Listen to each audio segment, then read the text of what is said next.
Cousins, the brothers and sisters you never had. You wanted to become their best friend. You wanted to get along with them, but there was always the odd one out. So grab a blanket, turn off your lights for 3 true scary stories of the most horrible and craziest cousins ever.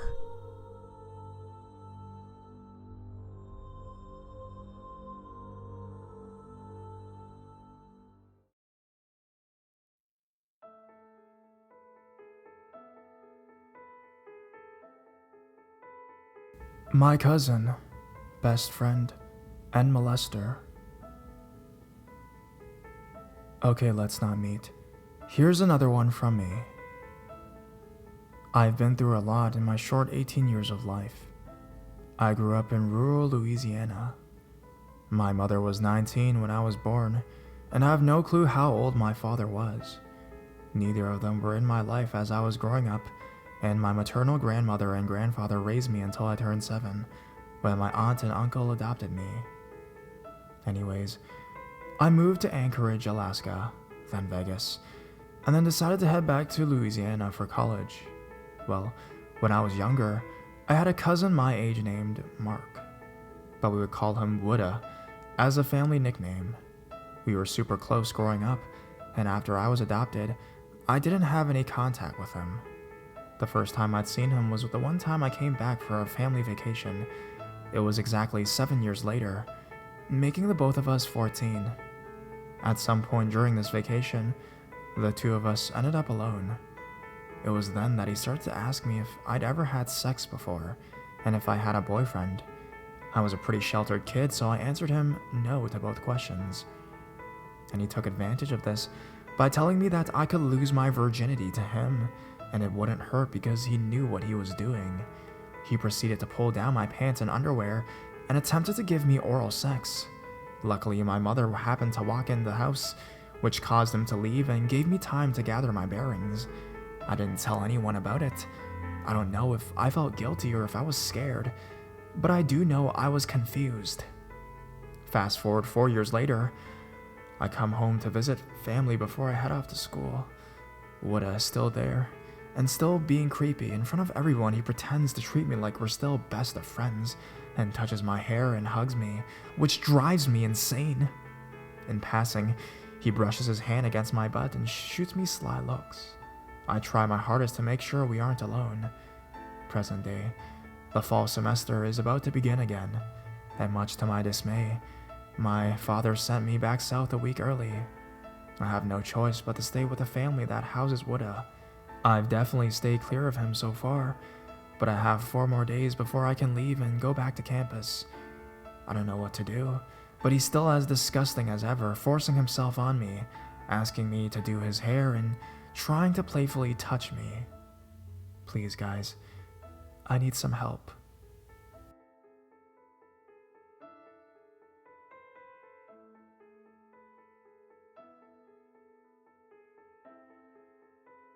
Cousin Jimmy. The first friend I ever made was this girl named Jade. We met the day before kindergarten and had the good fortune of getting the same teacher.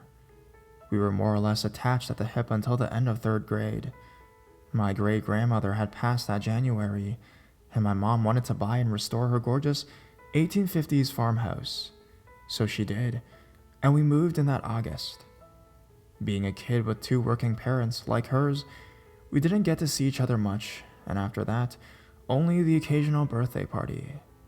After 2 years, we sort of stopped talking altogether out of mutual busyness. Another 2 years after that, the day after my 13th birthday, Jade, her older brother who had just gotten his license in a car, and her brother's lady friend showed up at my house to surprise me. They took me out for pizza, we went to the mall.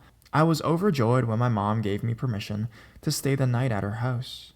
So we're on our way home, catching up and talking about 13-year-old girl stuff, when Jade's mom calls her brother. They talk briefly. He hangs up and tells Jade that she must have forgotten that this was their weekend to have their cousin Jimmy over. The look of horror on Jade's face is not something I'll ever forget. She looks at me and looks like she's almost about to cry. Oh gosh, I'm so sorry. I didn't understand. I'd met Jimmy when we were younger. I told him he was going to marry a boy once, and he sat right on my head and farted. He was always a little weird. I'm positive it's a mental thing, but he wasn't murderous or anything like that. I said it was no big deal, it wouldn't spoil our time or anything, and she tells me I really don't get it. On the way to pick him up, she filled me in on what he was like then. Apparently, Jimmy had grown into somewhat of a weirdo, putting it politely. He'd taken an interest in dead things, and unfortunately, girls. She started by telling me that she'd found quite a few pair of her panties in his room at her grandmother's where Jimmy lived, as well as some dead rats and birds, that he'd walk in on her when she was in the shower and play it off as an accident, shit like that. Then she told me that it gotten much worse recently, that he'd assaulted her once before, and her brother had to pull him off of her. She said he didn't get any further than groping, which was good, but another one of her friends hadn't been so lucky. As it was told to me, her friend Renee was staying over, and Jade was in the shower when Jimmy walks into Jade's room to lock himself in, and also Renee in. Upon hearing screaming from her room, her brother had to take down the door to get in there to get him off of her. Jade told me it took 4 months to get Renee to tell her what happened. He had ripped her underwear off and was trying to, well, get it in when her brother had busted down the door. Needless to say, I was scared shitless. I wasn't about to let her know that though. She asked if I wanted them to take me home, but I put on my brave face and told her that I would be fine. We get to the house to pick up Jimmy, and of course, he insisted on sitting next to me in the car. He starts complimenting me on my studded bracelets and makeup. 7th grade goth phase, you know. Nothing too creepy, but enough to make me feel extremely uncomfortable. So we roll up to her house. Her mother greets us, asks how things have been, yada yada yada. We decided to sit outside, away from Jimmy, and talk for a bit. Half an hour or so passes. Out comes Jimmy, again, insisting to sit next to me. He'd scoot closer, and I'd move my chair further, and that continued until Jade noticed it and decided to go inside. By the time we got in, her mother told us it was late, and Jimmy needed to go to bed. But Jade and I could stay up and watch movies in her room as long as we kept quiet and didn't wake up her dad. Her brother had left to take his girlfriend home and decided to stay there for the night. We ended up watching Harry Potter. She told me about her enormous fandom of Daniel Radcliffe. We talked about boys we liked, the norm.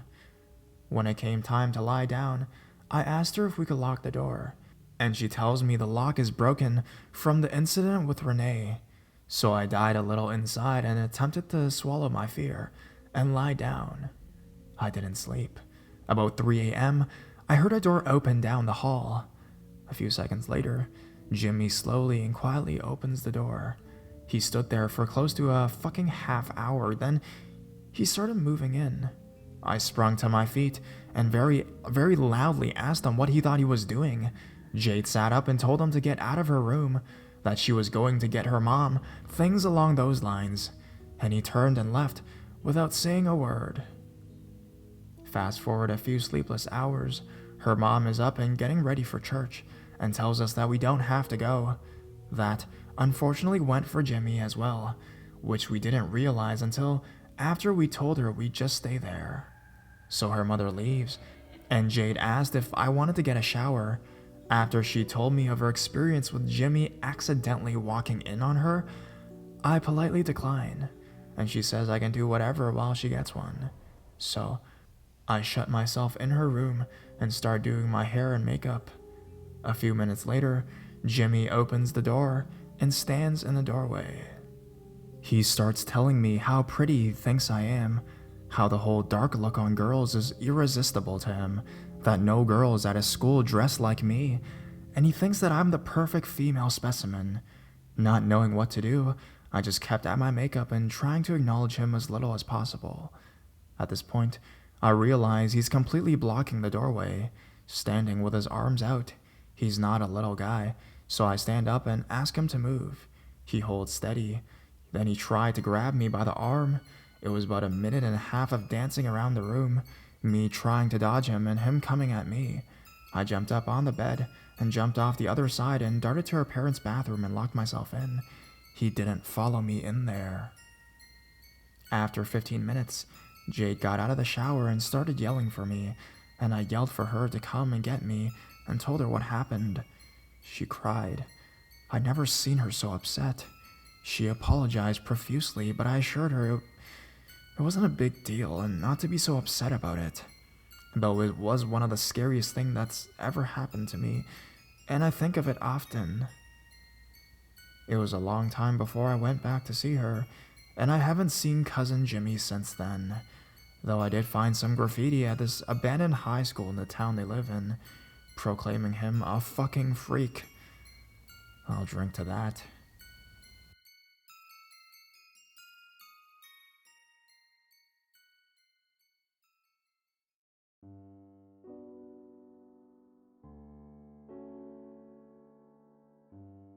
My cousin broke in, took pictures of me, is a pedophile, and I made all the wrong choices.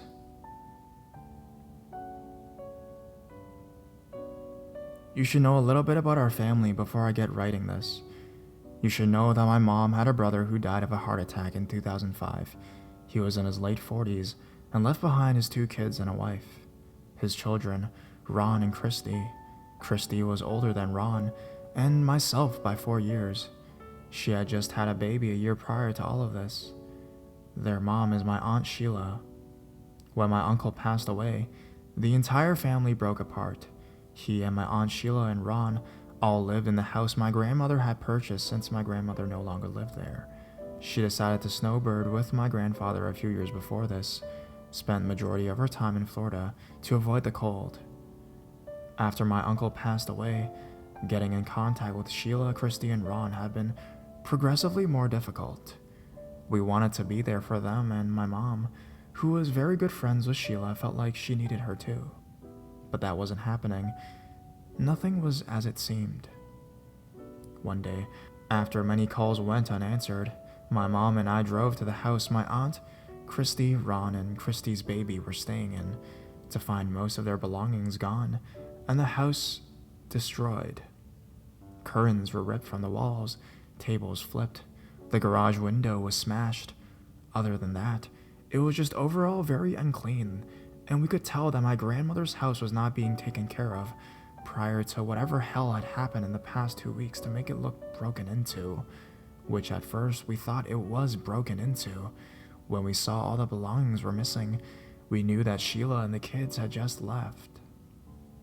We called every phone number we could looking for them, until, finally, we were able to reach them at Sheila's mother's house in Florida, where she picked up the phone and just said, "Fuck all of you."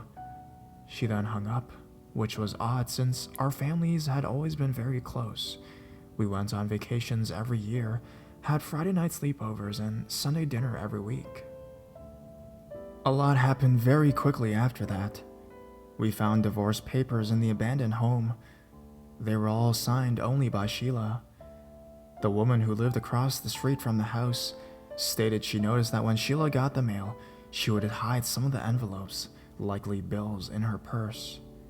My grandmother noticed a decrease of her finances, and it was soon learned that Sheila was taking checks my grandmother would send for utilities and other house maintenance and house payments. Sheila was taking the cash, and as a result, this house went into foreclosure. We learned that Sheila had stolen over $15,000 from my grandparents.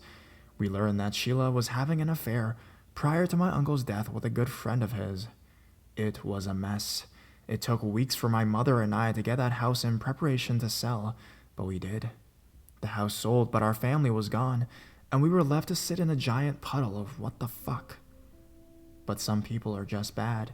Sheila was bad, and was able to put up a front and pretend otherwise.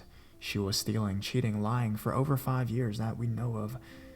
but she was out of our lives and we did our best to move on. Let's talk about Ron. Ron was always a big kid. When he was younger, it took him years to speak words. School teachers and doctors would tell Sheila and my uncle that Ron might have some kind of mild mental retardation, but they didn't accept that. He was never treated for this. When we were teenagers, he had developed a bad temper and would do some things that scared me and my brother, who was older by 4 years. He would throw the house cat, play fight too rough, and do some really inappropriate things. Here are some examples. One time, his sister and I had just come home from the mall. I was 13 and she was 17 at the time. We were trying on some new clothes in her bedroom, and I kept hearing noises coming from the walls. I asked her what it was, but she just kind of ignored it. That was until I'm standing there in my underwear, and I see an eyeball looking at me through a hole in the wall. I screamed, cover up, and heard Ron laughing hysterically from the other side of that wall. I was creeped out, but Christy acted like this was normal, and told me not to worry about it. Another time was when AOL and AIM was a big thing. Ron would go through my friends' list and start talking to my friends in high school. He would tell them that he and I wanted to get together with them. They'd come to school, asking me about it, and I sat there clueless. He'd start conversations in a friendly way, and would slowly begin telling them things about his genitals, asking about theirs, and if they asked them to stop, he'd start expressing how hard his life had been, and that how nobody loved him. This did not stop after high school. When MySpace and Facebook became a thing, he would continue to go through my pictures and friends and do the same shit. Almost all of my friends ended up blocking him or threatening to end a friendship with me because of what he would do and say. One friend told me that he would just show up to her workplace one day and watched her. He left after a manager approached him. My friends never wanted to be harsh with him because they knew he had lost his dad, seen his mom with another man, and above all else, probably had some sort of disability. But these girls had boyfriends and jobs and a life. Ron was really starting to take a toll on them. Years passed. We're looking at my early 20s now, and about 6 years ago, my grandparents never blamed their grandkids for the wrongdoings of their mother, and continued to want a relationship with both Ron and Christy. Honestly, I liked it too. Christy had 3 other children at this point, and I loved having them around. Ron, at the time, was living with Christy and her family. It had been a few years since I'd seen him, and I could see that things had changed. He was different, less angry and more patient, sweet. He was a good uncle to Christy's kids. He would make them laugh and carry them on his shoulders. My boyfriend at the time thought Ron was a funny kid, and they became friends. Before I knew it, Ron was spending more and more time at our house. During the time the story took place, I had a boyfriend named Greg. He and I lived in an in-law apartment beneath my parents' home. The upstairs has 3 entrances, a front door, a porch, and a garage door, which leads into the family room. Most people come in through the garage door. When you first walk in, you're in my parents' family room, with a bathroom to the right, and the porch is straight ahead. There's another door next to the bathroom, and this leads to my apartment, which I'll get into. My parents' kitchen is part of the living room, no walls or door dividing it, but there is a door that separates the kitchen from the dining room and the living room. Think one long, open floor plan, a hallway that leads to a bathroom on the left, another door where the shower is, and another door where my parents' bathroom is. Back to the hallway, 2 more bedrooms on the right, and my parents' master bedroom is on the left, where my dad kept a BB gun in his nightstand. Downstairs where I lived is less important to need the layout, but you should know that there is 2 entrances from the outside, and then a staircase that leads upstairs next to one of my parents' bathrooms near the family room. Also note, I have 2 kitties and my parents have a black lab shepherd. I know this all may seem like a lot of information, but there is a point, I promise. Back to the story. Ron, Greg, and I had been spending a lot of time together. His mom had recently married my uncle's best friend, and he was feeling a bit lost. He would come over to hang out in our apartment and sometimes sleep there. He would do nice things like make deep-fried Oreos, nachos, and roast beef dinners. At the time, Greg was working part-time at GameStop and going to school full-time. He is a Marine, a big guy. I was working at a daycare for people who had developmental and physical disabilities and was out of work at 3 p.m. every day. My mom was visiting my grandparents in Florida, and my dad was in between jobs, currently taking time taking care of his uncle an hour away who had Alzheimer's. Ron started staying with us for long periods of time, stating that he didn't feel comfortable at Christie's or with his mom. Greg and I understood completely, and he began staying nights at a time. My mom said it was fine and it was alright, as long as he would help walk their dog and do some housework, since Ron did not have a job. I let Ron use my laptop, as I thought it would help him look for new jobs or whatever he wanted to do to fill his days while he was in the house. I was at work when I got a phone call from Greg. He was about to leave for class when 3 police officers arrived at our door. He couldn't say much because he didn't know much, but he said that they were questioning Ron and taking my computer. Greg didn't have a car, and we shared mine, so I asked him to pick me up. Without my parents there, I felt like it was a responsible thing to do. I get home as the police are arriving. Ron turns to me and just says, "I didn't do anything wrong." A police officer pulled me aside, asking if the laptop was mine. I said yes. He asked if Ron had been using it. I didn't answer, instead asked him what this was about. The officer told me that there was something missing in my cousin. It pissed me off that he said that. He told me my cousin was accused of speaking to underage girls on the laptop, and it had to be taken for a few days. Greg and I begged Ron to just tell the truth. If he had done something by accident or didn't know their age, or if they lied about their age, it was okay and we could figure it out. Ron admitted to nothing, boldly stating that he had never interacted with anyone other than people that he knew. He was convincing, and even though I remembered things he'd done in the past, and I overruled them with the thought that Ron would never purposely speak to someone inappropriately if he knew they were underage. Greg and I started getting more annoyed with Ron. When he walked the dog, he would get annoyed and yell at her if she didn't do her business fast enough. He was eating a good portion of the food we purchased, blasted his music at all hours, and was starting to forget when to knock when we were in our bedroom talking or doing other things. One day, we finally decided that we had to have a talk to my parents and have him stay somewhere else. They agreed. I didn't want to tell him, so unfortunately my father had to. I say unfortunately because my dad is the most non-confrontation, passive, and kind person. I felt wrong about him doing it, but my mom wears the pants here, and she wanted it to be him. So a few days after, he asked Ron to leave, and he did. Ron called me on a Friday after I just gotten off work. He knew Greg worked Friday nights, and my mom was still in Florida, and my dad was still with his uncle during the day. He asked if he could come hang out. I was busy this afternoon, and by busy I mean I was watching Pretty Little Liars and I just wanted to relax. I worked a demanding job and was tired.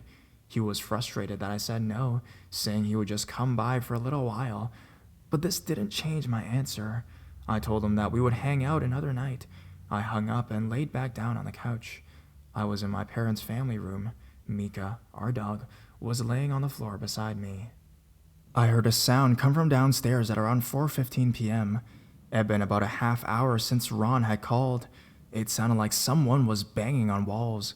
My first thought was my cats, so I got up and walked over to the door that leads downstairs. As I opened it, I saw Ron standing at the bottom of the staircase.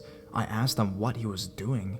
He held out a bottle of Dr. Pepper, my favorite drink, and explained that his mom had dropped him off.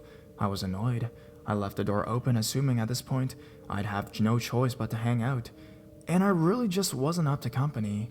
He went into the porch, lighting a cigarette and telling me how his mom kicked him out for the night because she wanted to have sex with her new husband.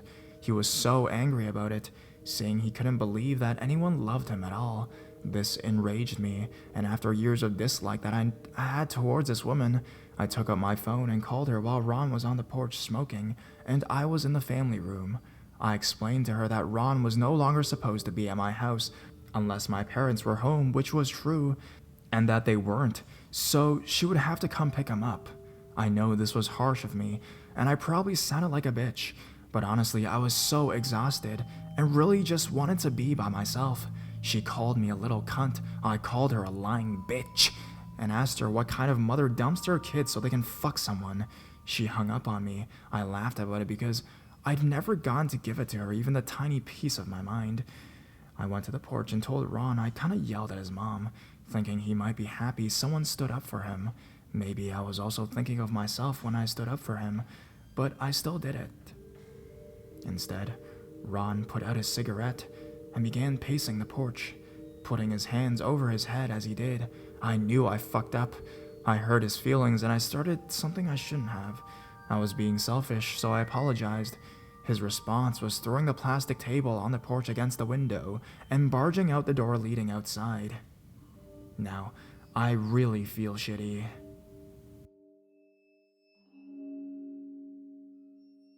I called my mom, and she said not to let Ron back in. She had just gotten off the phone with a police officer earlier that afternoon, and they found some really crucial evidence that Ron was knowingly speaking to young girls. She didn't want him in the house and asked that I locked all the doors, so I went around to every door and locked it.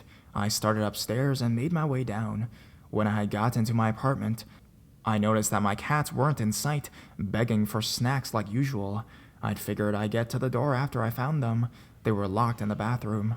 Also, in the bathroom were all of Ron's bags which he carried belongings. Sitting on top was a knife. I'm aware that anyone can have a knife, but I just didn't like that it sat on top of the giant bag.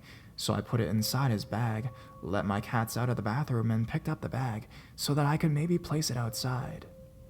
I went to the garage and put the bag there so that when he needed to come back and get it, I could just unlock the garage door or bring the bag outside to him.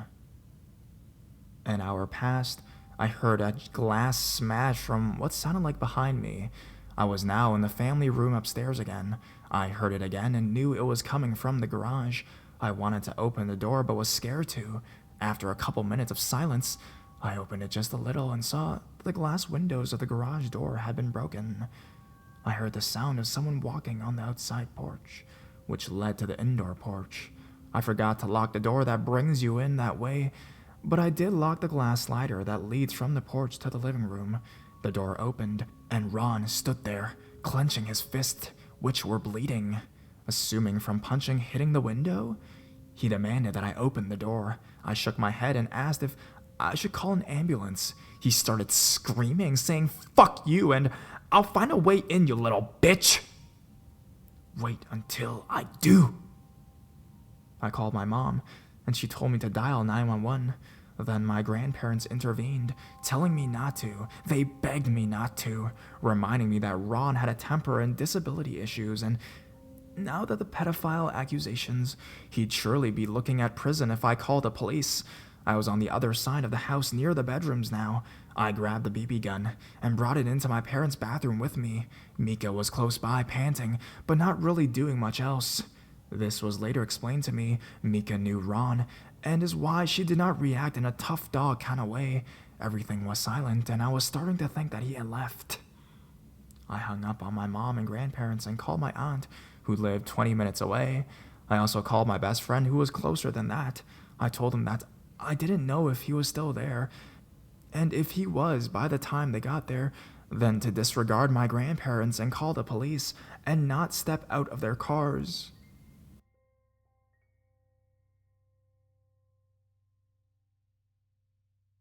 A few moments after hanging up, I heard the sounds of things being moved in my apartment. More screaming. This time, Ron was saying he'd break my fingers. When I moved the BB gun, all the pellets fell out the back. I had no idea what I was doing. It got quiet again, and I heard my downstairs door to the outside slam shut. I got up and ran to the living room upstairs, looking and watching as Ron climbed the driveway with his bag in his hand. A few minutes later, my aunt and my best friend showed up at the same time. We walked around the house and saw that he had broken the garage window, one of my downstairs bedroom windows, and had smeared his blood all over my furniture, my bed sheets, and my doors. I should have called the police, but there was a part of me that felt guilty, that felt bad for him. And there's still a part of me that does. But I should have called the police. I wish this was the end. The police did not clear my laptop, but suggested that I did clear it. A few weeks after this, I went to log into my own Gmail and saw that the computer was still logged into Ron's. I read the conversations for myself and knew that some of these girls and boys were victims that he was preying on. Not only that, but I saw he was sending multiple pictures of me, some clothed, some not, some sleeping, some changing out of clothes, most taken from the outside, and was sending them to complete strangers. He told them that he fucked me all the time and that I was his cousin, like he was proud of this. He even showed pictures of Christie's kids to these people, saying he wanted to touch them too. The responses from some of these people were in agreement with him regarding the fact that he had sex with his cousin and enjoyed looking and being around children. So an official fucking warning, I made multiple mistakes here, and I'm sure that you've seen them all. I got an attitude and was selfish. I didn't mind my own business and confronted his mom, which obviously had a big role in setting him off. I didn't call the police. I felt pity on him instead. Being alone now, for me, is impossible. More than anything, I'm mad that his parents didn't take him to the doctors, and what his doctors and teachers told him seriously when he was a kid. Learn from my mistakes and don't make them in any situation with anyone, family or not. Yes, he went to prison.